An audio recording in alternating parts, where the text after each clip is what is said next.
Hello, everyone. Welcome back to a very special episode of the English Talk with Luna podcast. I'm Luna, and today the studio feels incredibly festive. If you step outside and hear the rhythmic beat of dragon dance drums, or see the vibrant blossoms beginning to bloom on every street corner, you know exactly what time of year it is. Hi, Luna, and hello to all our listeners. I'm Kai. No matter where you are in the world, the atmosphere leading up to the Lunar New Year has a magical power. It forces even the busiest people to pause, and it makes even the most stoic individuals feel a bit nostalgic. Today, we aren't just talking about customs, we are diving into the very soul of the Lunar New Year.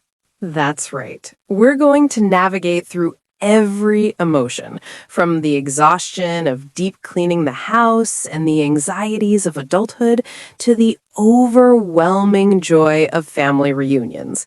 So, brew a cup of hot tea, settle in, and come home with us through this conversation.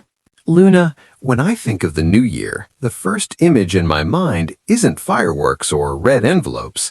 It's the broom. I know exactly what you mean.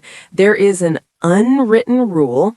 If you want to enjoy the holiday, you first have to survive the cleaning. In many Eastern cultures, cleaning the house isn't just a chore, it's a ritual. It really is. We call it out with the old, in with the new. We believe that by scrubbing every corner, we are washing away the bad luck and the dust of the past year to make room for fresh fortune. But sometimes my mom takes it to another level. She can spot a tiny smudge on a floor tile I'd need a microscope to see. Moms have a superpower during these days.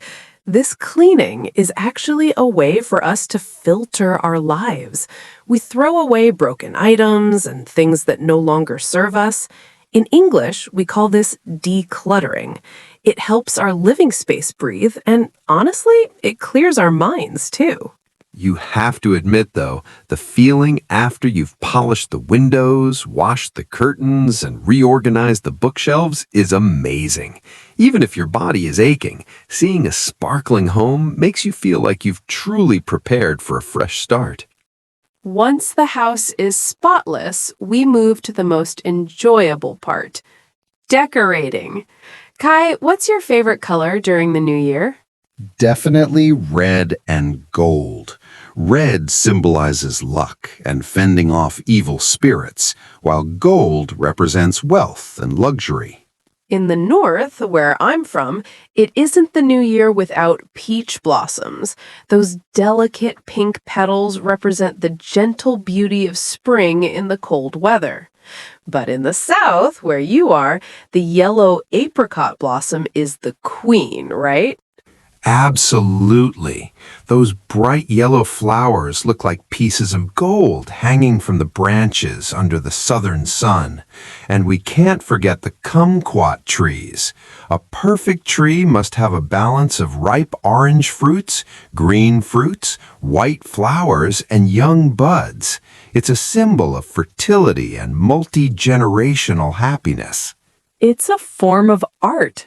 At this moment, the house isn't just a place to live, it becomes a vibrant gallery of hope. Now let's talk about something deeper, the massive journey back home. This is perhaps the most moving part of the holiday. The big cities, usually so crowded, suddenly become quiet as everyone rushes to bus stations, train depots, and airports. We call this the homecoming. There are people who work tirelessly all year, saving every penny just to buy an expensive ticket home. Even if they're exhausted, even if they have to squeeze onto a crowded bus for 15 hours, the smile returns to their faces the moment the bus rolls past the village gate. Why do we yearn for home so much, Kai? I think it's the concept of family. The New Year is the only time of year when geographical distances and social statuses are erased. When you walk through that door, you aren't a CEO or a stressed employee. You are simply the beloved child of your parents or the mischievous grandchild of your grandparents. That feeling of unconditional belonging is what pulls people back. We can't discuss the Lunar New Year without mentioning the food. For me, the soul of the holiday lies in the pot of Banh Chung, the square, sticky rice cakes. Those cakes are more than food, they're a heritage. Preparing the leaves, washing the rice, marinating the pork, it requires such patience. Do you remember the feeling of staying up all night to watch the boiling pot? The New Year's Eve air is usually chilly, but the warmth from the fire and the scent of cooked leaves create an incredibly cozy atmosphere. That's when old stories are retold and secrets are shared between generations. In other countries, like China, they make dumplings. They shape them like ancient gold ingots in hopes of wealth. Or in Korea, they have dakguk, a white rice cake soup that represents purity and a clean beginning. Regardless of the dish, the meaning remains the same: gratitude to ancestors and a wish for a life of abundance.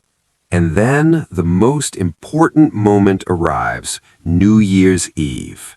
It is the transition between the old and the new, the moment when heaven and earth harmonize. In many families, an outdoor altar is prepared to say goodbye to the old year's guardian spirit and welcome the new one. The scent of incense in the dark air creates a feeling that is both sacred and silent.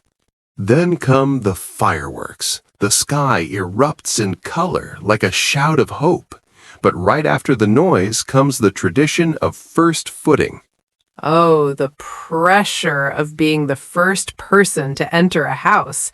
We believe the first guest after midnight decides the family's luck for the entire year. That's why families are so picky.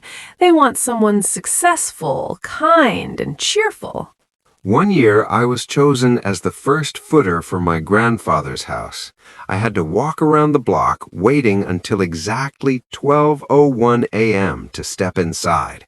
I felt like I was carrying the destiny of the whole family on my shoulders. The first morning of the year is the most peaceful morning. Everyone wears their finest clothes. Children are buzzing with excitement for the lucky money ritual. The red envelopes. But in reality, it isn't just about the money. It's about the exchange. The money must be accompanied by sincere wishes. Children wish their grandparents longevity, and adults wish children success in their studies. It's the first lesson of sharing and gratitude that every child learns. We use our sweetest words and avoid any arguments. On this day, everyone seems a bit more gentle and forgiving. They say the first day is for father's side, the second for mother's, and the third for teachers. The schedule is packed. But Luna, do you ever fear the questions from relatives? Absolutely. When are you getting married? How much do you earn? Sometimes those questions feel like an invasion of privacy. I think it's a part of a collectivist culture. Relatives show they care by asking, even if their timing is a bit direct. The best way is to smile, answer vaguely, and offer them another piece of candied ginger. Turn the tension into humor. Exactly. Don't let a small question ruin the big festive spirit. Nowadays, the Lunar New Year isn't just for the East. It has become a global phenomenon. In cities like London, Paris, or New York, lion dances and parades attract massive crowds of tourists. Our international friends are fascinated by the zodiac animals. Each year represents a different animal with different personality traits. They find it philosophical and fun. It helps bridge the cultural gap. When we share a piece of sticky rice cake or watch a lion dance together, we're sharing universal values of hope and renewal. Have you noticed how you've changed through the years, Kai? I have. When I was little, I only cared about new clothes and lucky money. But now I look forward to the new year so I can help my mom clean, wrap the cakes myself, and see the joy on my nieces' faces when they receive a red envelope from me. Maturity is when we shift from being the receiver to the giver. We realize that happiness isn't in the thickness of the envelope, but in how many loved ones we still have to care for. The new year is a pit stop to recharge our batteries. It reminds us that no matter how harsh the world outside is, there's always a warm place waiting for us to return. We've shared so many memories today.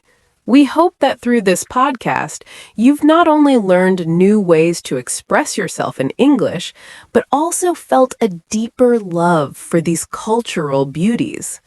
Whether you are at home with family or spending the holiday far away, we wish you a peaceful, healthy year full of passion for your English journey.